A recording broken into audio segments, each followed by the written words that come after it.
Why did I dare? Even I was also in an age at that time. Why not to explore the second inning? For how long you would want कि last में गले में माला पड़े, आपका retirement हो और आप आके फिर अपनी कुर्सी पे घर पे किसी जगह पे बैठ जाएं। सीढ़ी है, काफी ऊंची है, आपको दिखता है कि बड़ी हाइट पे आपको जाना है, पर पहला स्टेप रखोगे फिर दूसरा रखोगे, रास्ता बनता जाएगा। मेरा नाम अरविंद राठी है, मेरी वाइफ चारुल राठी, मेरे 2 बच्चे हैं। एक मिली बेटी का नाम है, उसकी शादी हो चुकी है, उसके 2 बच्चे हैं, और मेरा बेटा अविराज, और वो अब मेरे साथ में इन प्रोजेक्ट्स के में मेरे को हेल्प करता है। तो राजस्थान से स्कूलिंग करने के बाद में मैंने अपना दिल्ली यूनिवर्सिटी से रामजिस कॉलेज से मैथमेटिक्स ऑनर्स किया, और मेरा पहला जो जॉब था वो दिल्ली एयरपोर्ट पे एज एयरपोर्ट मैनेजर था। एक एयरलाइंस है वहाँ पे, रशियन एयरलाइंस एरोफ्लोट, उसके लिए मैंने अपना काम शुरू किया था। एयरपोर्ट की जॉब में मैंने एक हाइट होती है, लास्ट में जीएम था, उसके बाद में सीईओ था। तो ये सब चीजें करने के बाद में करियर एक तरीके से स्टैग्नेशन पे आ जाता है ना। सबसे ज्यादा जरूरी होता है कि पेरेंट्स की कंपेनियनशिप का भी ध्यान में रखा जाता है, specially when they are ageing. तो ये सोचा कि हम गांव की तरफ को चलते हैं और वहीं पे जाके अपनी कुछ बिजनेस एक्टिविटी को भी बढ़ाएंगे। दिल्ली में वसंत कुंज में रहते थे और सब ठीक था, वहां पे फार्म हाउस भी था, सब कुछ अच्छा था, बट उससे भी तो अच्छी लाइफ हो सकती है ना। वो तो एक साइड ए का आपने A to Z आपने देख लिया। अब उसको मैं अगर ऐसे प्लेन शब्दों में बोलूं तो एक च्युइंगम बन जाती है एक स्टेज के अंदर, उसको भी तो लाइफ को फ्रेशन अप करना पड़ता है। तो इसीलिए हमने सोचा कि हम उससे एक अच्छा इनिंग यहाँ पे प्ले करेंगे। And the issue is going to be कि how new generation, young generation, जैसे हमने अपने पेरेंट्स को ज्वाइन किया, हमारे बच्चे हमको कैसे ज्वाइन करें, उस लेवल पे चीजों को लेके जाएं। कोई भी सपोर्ट नहीं था। My father was totally against this. He was saying that you have a comfortable life, why you are coming here. मैंने कहा फिर आप आ जाओ दिल्ली, मैं छोड़ दूंगा इस आइडिया को। तो दोनों की एक तरीके से जिद थी। Finally he agreed. वाइफ को भी लग रहा था कि ये इतना इजी नहीं होगा जितना आप सोच रहे हो। मैंने कहा नहीं, एक बार शुरू करते हैं, इजी होता चला जाएगा। तो हमारा जो गांव है ये मुजफ्फरनगर डिस्ट्रिक्ट में पड़ता है, थोड़ा सा ऑफ बीट है और बहुत ज्यादा एक्टिविटीज यहाँ पे नहीं होती। बड़ी रूरल रस्टिक लाइफ है यहाँ पे।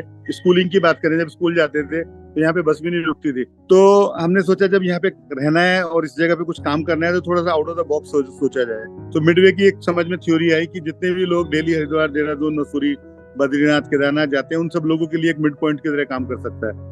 मिड पॉइंट क्रिएट करने के लिए थोड़ी सी ये भी सोचा कि एक पहली शुरुआत करते हैं इंडिया में, जिसको हाईवे फूड स्ट्रीट बोलते हैं। इससे पहले जनरली अकेले रेस्टोरेंट्स होते थे, कहीं पे चीतल होगा, कहीं पे अमरीको होगा, या कहीं पे ढाबे होंगे। तो एक ही फूड लाइन बनाना जिसमें मैकडॉनल्ड, हल्दीराम, स्टारबक्स, नैवेद्यम, इन सब लोगों को लाने की प्लान की।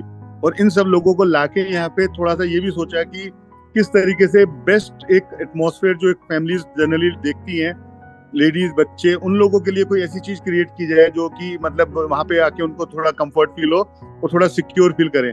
फूड स्ट्रीट का जो आइडिया था वो मेरी वाइफ चारुल का था। तो ये पहली फूड स्ट्रीट थी इंडिया में। फिर यूपी में यूपी इन्वेस्टर समिट एक प्रोजेक्ट शुरू हुआ यहाँ पे गवर्नमेंट का, जिसमें उन्होंने कुछ इनिशिएटिव्स के लिए लोगों को टेम्प्ट किया। तो हमारी कंपनी नमस्ते द्वार जो थी वो पहली कंपनी थी जिसने यूपी टूरिज्म में अपने आप को रजिस्टर किया। उनको बताया कि कैसे हम रूरल टूरिज्म और वेलनेस टूरिज्म के ऊपर काम करना चाहते हैं। उसके लिए हमने एक बहुत बड़े लेवल पे इस प्रोजेक्ट को पूरा प्लान किया।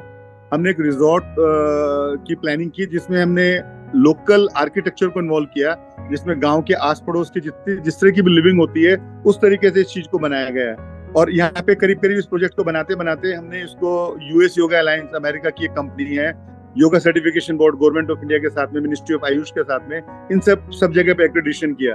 3 most old ancient art of India को एक जगह प्रेजेंट करें, जिसमें रूरल इंडिया, आयुर्वेदा और योगा, इन तीनों को एक जगह अगर साथ में रखते हैं तो एक बड़ा मीनिंगफुल सा सब्जेक्ट आएगा, 3 जनरेशन को कैटर करेगा।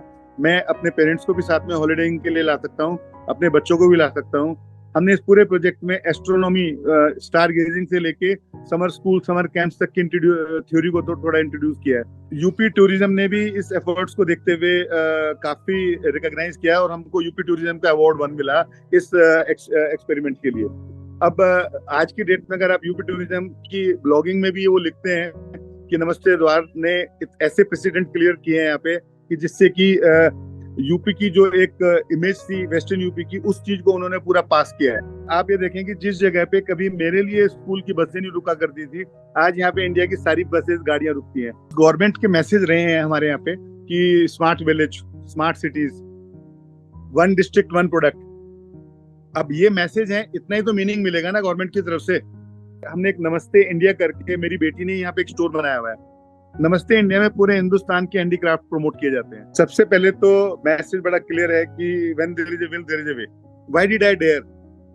Even I was also in an age at that time. Why not to explore the second inning? For how long you would want कि लास्ट में गले में माला पड़े, आपका रिटायरमेंट हो और आप आके फिर अपनी कुर्सी पे घर पे किसी जगह पे बैठ जाएं। सीढ़ी है, काफी ऊंची है, आपको दिखता है कि बड़ी हाइट पे आपको जाना है, पर पहला स्टेप रखोगे फिर दूसरा रखोगे, रास्ता बनता जाएगा। तो इसीलिए जो मेरा मैसेज है यही है कि साइड बी और साइड ए तो हम उसको बोल रहे हैं, क्योंकि मैंने वो फाइनल कॉल ले ली और मैं यहाँ पे शिफ्ट कर गया गाँव में। मैं पिछले 7 साल से दिल्ली में नहीं रहता हूँ, अपने गाँव में रहता हूँ। तो ये जो डिसीजन है, आप जब उस जगह से निकलेंगे, बड़े बड़े शहरों से निकलेंगे, आपको खुद पता चलेगा एक ही तो लाइफ है। तो जब तक दांत हैं, जब तक चने हैं, तब तक इन सब चीजों का बैलेंस बनाना हमको आना चाहिए ना।